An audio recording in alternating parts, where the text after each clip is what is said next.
अस्सलाम वालेकुम वीवर, कैसे हैं आप। उम्मीद करती हूँ कि आप बिल्कुल खैरियत से होंगे। तो मैं हाजिर हुई हूँ खोए की रेसिपी के साथ।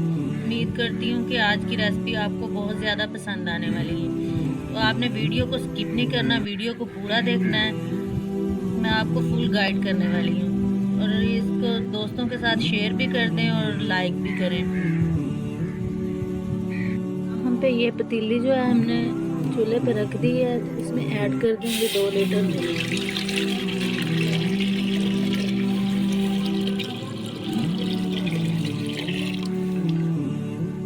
हमने यहाँ पे भैंस का दूध लिया है और फुल फैट दूध है। फुल फैट दूध का ये फ़ायदा होता है कि खोया बनने में ज़्यादा टाइम नहीं लगता, झटपट से खोया जो है वो तैयार हो जाता है। इसमें अब हम कोई और चीज़ नहीं ऐड करेंगे, बस दूध से ही हम ये खोया तैयार करेंगे।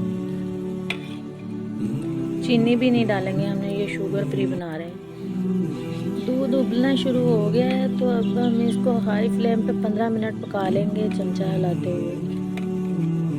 15 मिनट हाई फ्लेम पे पकाने पे अब ये इस कंडीशन में आ गया खोया हमारा। अगर आपको मीठा खोया चाहिए तो आप यहाँ पे हस्बे ज़रूरत चीनी ऐड कर सकते हैं। अगर आपने खोए को वैसे ही खाना है तो ड्राई फ्रूट भी यहाँ पे ऐड कर सकते हैं, लेकिन मैं तो शुगर फ्री बना रही हूँ, मैंने इसमें कुछ भी ऐड नहीं किया। हमारा खोया जो है वो अच्छी तरह से बन गया है। तो आप भी कोशिश किया कीजिए कि जो खोया है वो घर में ही बनाया कीजिए, क्योंकि बंदा जो चीज़ अपने हाथ से बना लेता है उससे साफ़ सुथरी कोई चीज़ हो ही नहीं सकती। तो अब इसको ठंडा करके डिश आउट कर लेते हैं, फिर दिखाते हैं आपको इसकी फाइनल लुक।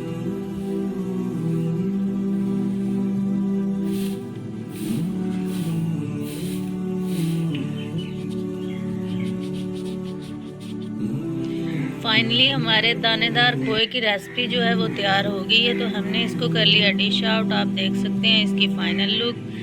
तो आप भी इसको ज़रूर ट्राई कीजिएगा, बनाएं और एंजॉय करें। मिलते हैं नेक्स्ट वीडियो में, तब तक के लिए अल्लाह हाफिज़।